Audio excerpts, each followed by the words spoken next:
chapter 1 waan soo qadanay oo wuxuu ahaa horjac iyo maxaa la dhahaa web development, web design iyo maxay kala yihiin iyo qof kasta oo yahay inuu barto web development iyo web design muxuu u baahan yahay inuu qaato iyo wax badan ayaan kaga soo hadalnay koorsadaas chapterkaas. Marka chapter 2 waxaan u gudageli doonaa ama u dhigi doonaa laba qayb oo ah understanding HTML part 1 waa kan. Marka part 1 iyo waxaan ku baran doonaa waan arki doonaa oo faham guud in laga siiyo HTML-ka. Marka meesha waxaa ku qoran maxaa la dhahaa HTML horta waxaa laga soo gaabiyay Hypertext Markup Language. HTML wuxuu u taagan tahay HTML-ta waxay u wada taagan yihiin dhammaantooda Hypertext Markup Language. Marka waxaa la dhahay standardized by system oo loogu talagalay in lagu taageero textigaas oo markaas ka bacdi loo ajiibin karo fontigiisa ama color ama graphic hyperlink effect and wall pages. Marka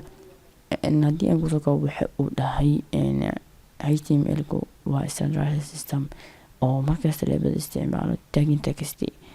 textigaas oo ka qayb qaadan karo in wax qoraalka textiga la qoray in color ama font ama graphic ama linki lagu xiro, markaas oo saameyn ku yeelan karo web page-ka uu soo bandhigayo. Tusaalahan meeshaan waxaa ku qoran HTML waxaa loo adeegsadaa marka tag ayuu dhahay. Tag marka waxay tahay calaamada la magac baxday greater than iyo less than ayaa loo isticmaalaa. Marka tag waxay tahay dhammaantood marka casharada dambe ayaan ku wada arki doonaa. Faham guud ayaan ka wada siiyana waxay tahay HTML soo jeeda hadda halkan ayuu ku qoran yahay. Meesha marka waxaa ku qoran tag ayaa la furay, title ayaa la dhex qoray, tag waa la soo xiray. Marka waxaa u dhahay wuxuu saameyn ku yeelanaa u dhahay textiga. Marka tagan oo title-ka wuxuu noo sheegayaa ciwaanka documentiga la qorayo ayuu noo sheegayaa. Marka hadhow web page-ka meesha kusoo muuqan lahayd waxay noqon lahayd title-ka meesha loogu talagalay ayuu kusoo muuqanaya. Dhammaan marka waan arki doonaa shuruucda iyo qaabka loo qorayo waxaan dhan. Marka waxaa la dhahay HTML elements maxaa la dhahaa HTML elements waxay ka bilaabdaan la dhahay tag waxayna ku dhamaadaan tag kaasoo contact dhexdooda lagu dhex qoro. Haddii aan ku sheego sida hadda ku soo arkaysay slide-ka horeeyay HTML title-ka meesha ku qorneed in title-ka la furay dhexda qoraal lagu qoray haddana la xiray. Marka waa kana saa ujeedo weliba meesha saa ujeedo tagga waa la furay, tagga markii la furay haddana tagga waa la xiray. markii la furay oo la xiray waxaa la dhahaa labadaas tag elements ayaa la dhahaa. Dhexda marka waxaa ku qoran saa ujeedo heading, this is heading. Macnaha maxaa la dhahaa heading wax dhan waxaan ku arki doonaa waan arki doonaa. Marka element haddii lagu yiraahdo wuxuu ka bilaabdaa tag wuxuuna ku dhamaadaa tag dhexdiisa oo qoran yahay contact ama text. Anada tusaale kale ayaa halkan ku yeelo tag la furay end tag-na waa kana. Marka intana end tag kala waaye, intana waxaa waaye tag la furay. Tagga marka oo bid waxaa loo isticmaalaa paragraph. Halkan heading 1 iyo waxaa jiro 6 heading waan arki doonaa loogu talagalay tagsya element. Marka element content-ga waxaa lagu qoraa markastaba dhexda oo tagga la furay tagga la xiray dhexdooda. Marka attributes waxaa la dhahaa ayaa jira. Marka HTML wuxuu yeelan karaa attributes ayuu leeyahay karaa. Attributes-kaasna wuxuu soo saari karaa u dhahay additional information oo wax badan ka sheegi kara HTML-ka wax badan ka sheegi kara element-ga. Attributes markaas oo wax ka sheegayo element-ga wuxuu noqon karaa magac ama wuxuu noqon karaa value. Marka haddii aan halkan ku eegno meeshaan waxaa ku qoran meta oo waxay tahay tag waa la furay. Marka metadaas waxaa ku qoran attribute meesha marka waxaa ku qoran just attribute-kaas marka value garana loo dhahay UTF/8. Marka attribute ayuu yeelan karaa haddii uu dhaho tag dhexdiisa ayaa lagu dhex qoraa wax kasta. anada tusaale kale meeshaan ku qaado waxaa waaye html language ama intii attributekiis uu holdigareynayo value la dhaho marka valuegan lang wuxuu holdigareynaa attribute marka micnaheedu waa saas ayaa laga wadaa. marka haddii aan umano html document maxaa lahaa oo hadda documentiga dhan oo html-ka waxaa lagu baahan yahay ayaa ku baranaysaa. html documenti waa text documenti loogu talagalay inuu akhriyo web browserka kabacdina lagu soo bandhigo screenka. html document saan yaqaano document waxaa la waxyaalo qoran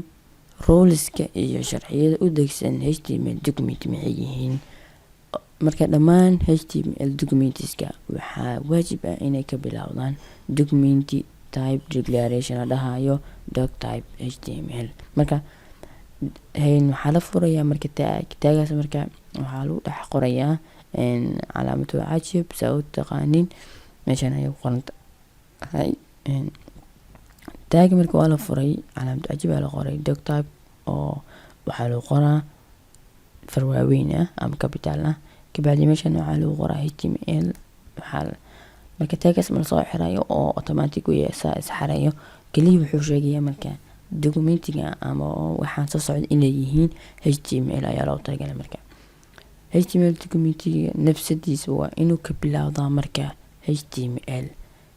ayuu ka bilaabanaya tag oo html ku jiro oo furan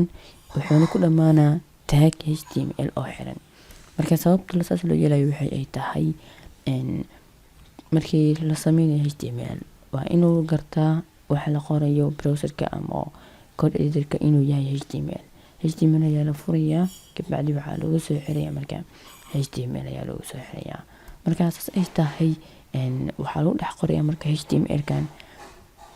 downloads dhexdiisa waxaa la dhex geliya waxa la dhahayo bodiga waxay tahay marka laba tag la furayo taagaas marka wixii dhexdooda lagu dhex qoro ayaa web browserka ama browserka la booqdo ama la soo kiciyo documentiga ayaa la arki doonaa oo dadka dhan wada arkayaan. laakiin waxa lagu dhex qoro html-ka saas ma loo arkayo. dhamaan waa arki doonaa waan baraatikeen doonaa cashirkii weyni hadda keliya waa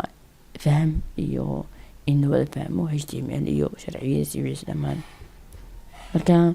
meeshan waxaa la dhahay structureka uu leeyahay documenti html documenti. marka hoosta marka waxay kuu sheegeynaa structurekiisa ko marka waxaa waaye saa ujeeda hadda html tag la furay html tag inta kusoo dhamaanaa meesha ugu hooseyso ayuu kusoo dhamaanaa oo ku xirmanaa. haddana waxaa la furay headna waa kana head macnaa waxaa la wadaa meesha ciwaanka kore ee loogu talagalay website-ka. saa ujeeda marka title ayaa la furay titleka ayaa la xiray dhexdiisa waxaa lagu qoray page title. marka page titlekaas wuxuu kasoo muuqanaa browserka markii la furo kor ayuu kasoo muuqanaa dhamaan marka waa arki doonaa. marka body ayaa halkan ka furan bodyna waa lasoo xiray saa ujeedo. marka bodyga dhexdiisa wixii lagu qoray ayaa waxay tahay dadku waxay arki doonaan. hadda meeshan waxaa lagu qoray ama lagu furay head 1 waxaan lagu soo xiray head 1. marka waxaa lagu qoray this heading meeshan marka waxaa ku qoran paragraph intana waa lasoo xiray. haddana halkan paragraph ayaa lagu furay halkanna waa lagu xiray. marka dadka waxay arkayaan saddexdan line oo si toos loo arkayaa markii la furo browserkaaga. muhiimaddu waxay tahay ama kusoo koobayo inay tahay html document kasta sidoo loogu baahan yahay inuu yeeshto in html la furo tag la dhahayo html lasoo xiro dhexdiisa lagu qorqoro head ama body marka wixii lagu dhex qoro ayaa dadka wada arkayaan. marka waxaa lu dhahay nabad meeshaan ku qoran contentiga lagu dhex qoro marka bodyga keliya ayay dadka wada arkayaan. meesha cadaanta asa ujeedo calaamad ayaan kugu sameeyey. marka maxaa la dhahaa html heading marka hadda halkan waad ku arkaysay ama slide-sida ka horeysay waa kusoo aragtay. marka heading waxaa lagu gartaa ka tag oo h1 ilaa iyo h6 ah. marka tagiskaas marka midka waa la furaa midna waa la xiraa. saas ayay ka dhan wada qaataan. Marka heading 1 waa midka ugu muhiimsan ama ugu weyn. Heading 6 waa midka ugu yar ama midka least important. Marka heading 1 saa ujeeda hadda halkan saa u qoran tahay heading 1 waxaa la furay tag heading 1 ah, waxaana la xiray h1 oo ah heading 1. marka heading 1 ayaa dhexda lagu qoray, hadhowsi soo muuqanaysaa, waxay soo muuqanaysaa ujeedo heading 1 oo waaweyntaas ay soo muuqanaysaa. heading 2 sidoo kale waa la furay waana la xiray haddana marka heading 2 markii la qoray sana ay soo muuqanayso heading 2 ayaa soo noqonaysa. heading 3 waa la furay haddana waa la xiray, waxaa lagu dhex qoray dhexdooda heading 3. marka heading 3 markii la furan sana ay soo muuqanaysa. marka heading 4 haddana la qoray heading 4 waa la soo xiray, waxaa soo muuqanaysa isla sidaan. marka haddana heading 5 na waa la xiray, waxaa soo muuqanaysa dhexdooda lagu qoray heading 5, waxaa soo muuqanaysa marka heading 5 kan. haddana heading 6 ayaa la qoray waana la soo xiray, heading 6 ayaa lagu qoray, marka halkaana waa lagu xiray. markii wixii la sheegay waxay ahayd heading 1 waa kan ugu weyn ama ugu muhiimsan. marka saa ujeeda halkan wuxuu ku caddeeyay inuu yahay heading 1 haddii mar kasta lagu qoro in waaweyn noqonay. marka heading 1 iyo heading 2 badna waxaa lagu talagalay ciwaanada markii la qorayo. marka heading 6 wixii kasoo bilowday heading 3 ilaa heading 6 ayagana badna waxaa lagu isticmaalaa in lagu qoro textiga caadiga ah.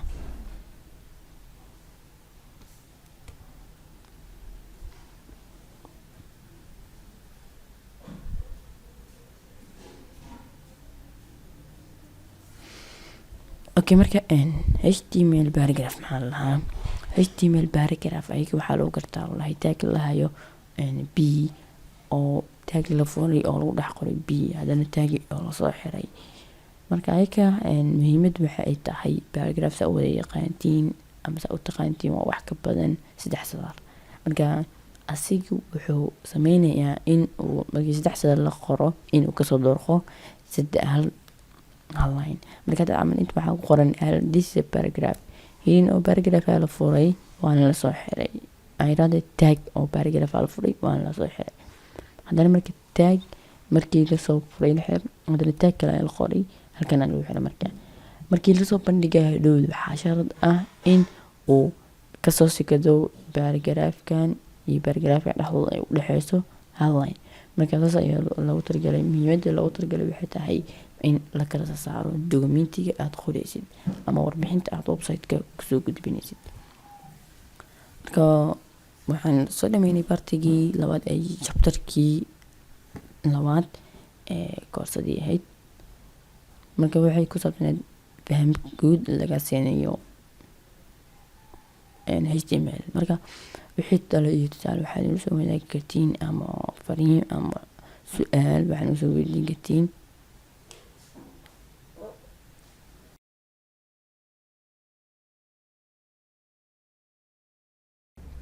marka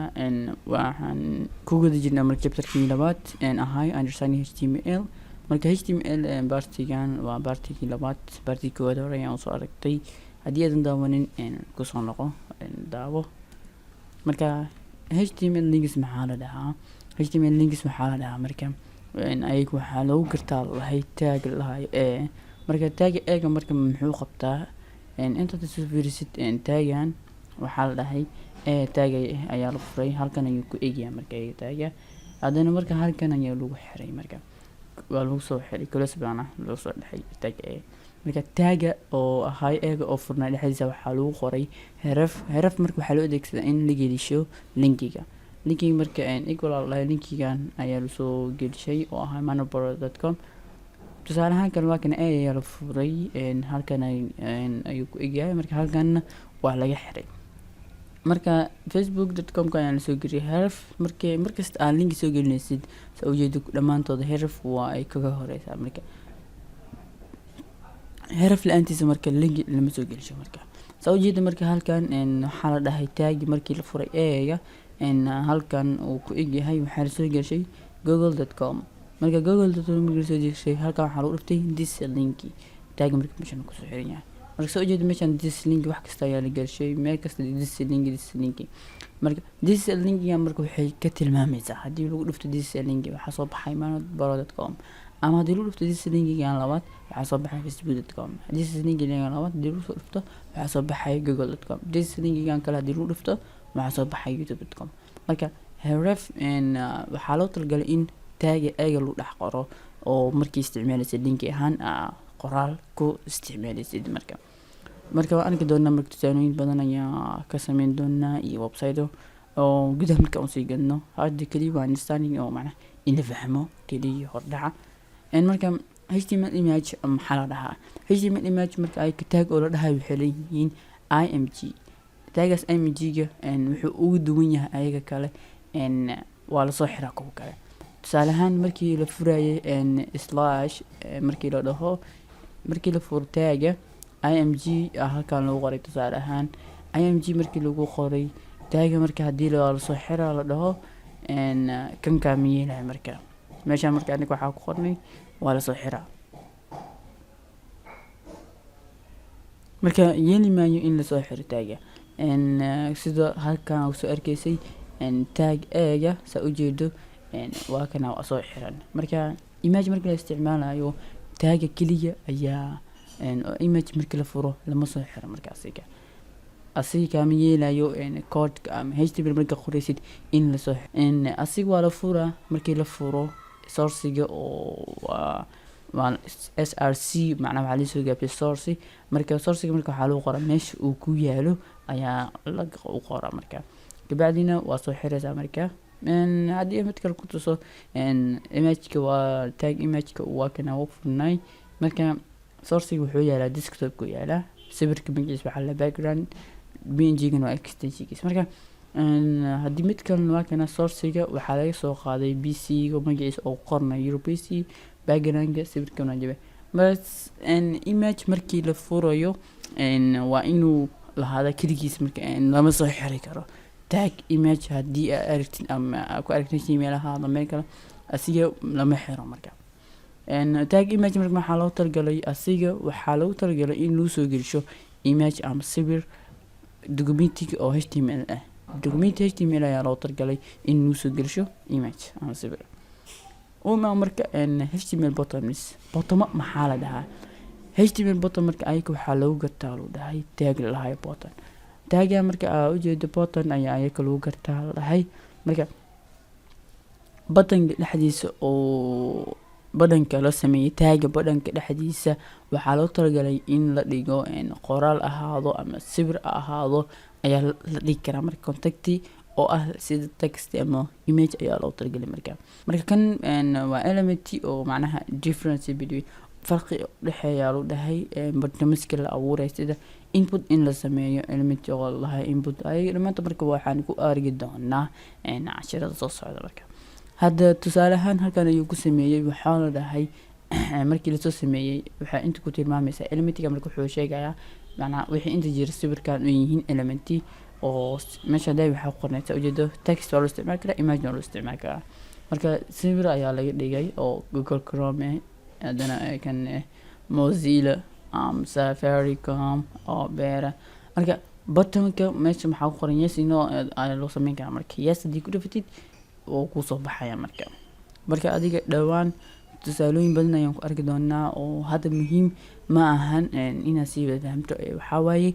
inaad fahamto ayaga definition-kooda iyo qaabka keliya marka html lists maxaa la html list ayaga marka waxaa lagu gartaa la dhahay tag la dhahay ko in la furo tag waxaa la furaa la dhahay ul tagga ul oo laga soo gaabiyey unordered list ama bullet waaye ayaga waxay qaadanayaan marka dhibco qaadahayaan oo number xasma qaadanayaan laakiin waxaa jiro tag kale oo la dhahayo ol oo laga soo gaabshay asigna ordinary list oo waxay qaadanayaan kan column 3 number ayay qaadanayaan marka labada tag marka ayaa jiro oo markii list la sameynayo html la joogo labada tag ayaa la sameyn karaa marka tagga dhexdiisa marka waxaa qasab ah tag la dhahayo li oo laga soo gaabshay asigna list items in laga sameeyo marka tusaale ahaan hadda waxaa meeshaan ku qoran tag la dhahayo unordered list oo ah bulletkii oo dhibco sameynayay marka halkan oo lagu soo xiray marka taagan oo taag cismiga waxa lagu qoray listi adan waa lagu soo xiray kofiya meesha lagu qoray adan listi kale waa la xiray kofiya lagu dhex qoray adan listi kale waa la xiray waxa lagu qoray milki marka waxa hadhow soo muuqanayo dhibic kofiya dhibic tii dhibic milki oo ma ahan markii number com iyo laakiin meeshan oo ul talaga dhigo ol oo order listiga ah waxa soo baxaya hadhow ol waxa soo baxaysa marka kow dhibic coffee kow dhibic tea laba saddex tasayuu soo gal baxay marka order list order iska marka labadaas qaab way jiraan oo list loo sameeyo marka marka html table maxaa la dhahaa html table ayaa jira waxa la dhahayo html table kan waxa lagu gartaa loo dhahay tag la dhahayo table ka waan ku arki doonaa marka casharada soo socda dhamaantooda waxaa loo isticmaalaa marka laba qaab ayaa loo isticmaalaa row iyo han ayaa loo isticmaalaa iyo waxaa loo isticmaalaa marka meeshan waxaa ku qoran table rowska marka waxaa lagu gartaa ayaga tag kale oo markii tag table la sameeyo sida listiga camal tag table la sameeyay qasab waxa ah in la sameeyo tag oo ah tr taggan oo table-ka halkan ayuu ku soo xirmanaya saad u jeedo marka meesha marka waxaa ku qoran row-ga kuwa safka macnaha hadda meesha waxaa ku qoran tr kana waa la xiray tr-ka marka waxaa loo isticmaalaa saf ayay soo galayaan hadda th ayaa la sameeyay th marka waxaa laga sameeyay mataqaana markasta in row-ga la soo geliyo adiga hadda row-ga oo table-ka dhib badan yahay umalina marka waxaan ku arki doonaa example tusaalooyin badan ku arki doonaa haddii marka ku sharaxo kaliya meesha marka waxay tahay koodi waxa la sameeyay table marka taagi ahaa waa la soo xiray marka la soo xiray tr oo ah row-ga table row oo hadan table row ah marka table row marka dhexdiisa waxa lagu sameeyay th oo markasta loo baahan yahay markii table la sameynayo meesha boldiga ay noqonaysaa marka oo ah meesha dhaxda ku keenaa farta boldin uu ka dhigaa marka halkan ay qoran tahay marka th ka marka waxa waaye tag oo header loo talagalay markii header oo ciwaanada amal loo talagalay tusaalaha meesha waxa qoran first name last name h ay qoran marka hadan meesha aan imaado tag oo row la sameeyay td marka waxa waaye first name iyo last name h marka tahay jill iyo smith iyo 50 marka waxay galgalayaan jidka wuxuu ku aadaa first name smith wuxuu ku aadaa marka last name age-kan wuxuu ku aadaa marka content-kaas age-ka ugu aadaa marka kana waa sidoo kale EV-ga wuxuu ku aadaa marka first name ku aadaa jack wuxuu ku aadaa last name saashi afartan wuxuu ku aadaa marka age-ka marka macnaha waxaa waayay first name last name age waxay noqonayaan header ay noqonayaan marka daatada marka oo sal geliso gelinaya ayakan waxaa loo isticmaalaa marka dt oo laga soo gaabshay dd oo ah in loo talagalay marka wax uu inay noqdaan sel ahaan loogu soo aruuriyo marka dhamaantood warku arki doonaa marka markii la yimaado marka programming html la qoraayo element kasta oo html ah wuxuu yeelan karaa loo dhahay attribute markii la qorayo loo dhahay development ha ahaado web development ama programming ha ahaado meelaha ugu muhiimsan attributes ugu muhiimsan waxaa la siiyaa id ama class ayaa la siiyaa marka ayaga marka badnaa waxaa loo isticmaalaa address oo ahaado program marka ama web page ahaado si hadhoodii oo ilaaliso inaa marka wax ka bedelaysa camal ku aqoonsatid id-ga ama galaaska ama magaca waxaas u dooratay halkan marka lacagta ahaan waxaa rabtay id waxaa sameysay oo magaca ku qoran magacada camal inta waxaa ku qoran id ayaa la sameeyay table-ka marka waa table badan sameyn kartaa marka dhow iska dhex khaldamay moogtaaday table-ka wuxuu id waxa u siisay table 1 ayaa dhahday marka hadii aad rabtid inaad soo qabatid table 1 wixii jirdan waxa kaliya dooreysaa marka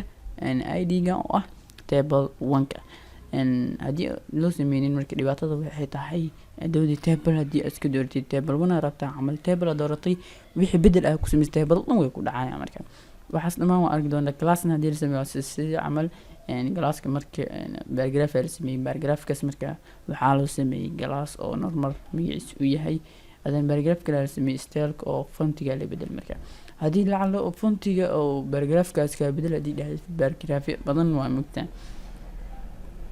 bida ayaa isticmaasha marka muhiimada ay leedahay in attributes aan la sameeyo markii oo style css la isticmaalayo ay khatar ku tahay oo macnaha badnaa loo sameystaa marka dhamaantood waxay dhan arki doonaa casharada dambe in marka muuqaalka marka halkaas ayuu ku eg yahay oo ahay chapterkii labaad iyo qaybtii koowaad oo qaybtii labaad aan yiraahday oo ku saabsaneyd aan fahamka guud oo laga baxshay HTML CSS marka wixii saacadan ka bilaawdo waxay casharada ma ahaan doona marka wada practical oo hordhay wixii dhammaan waa soo dhameynay aan u diyaargarowno marka casharada xigo iyo jawi degan oo loo baahan yahay inaad ku fahanto wixii talo ama su'aalo waxaan soo wadaagi kartay marka ciwaanada halkan ku qoran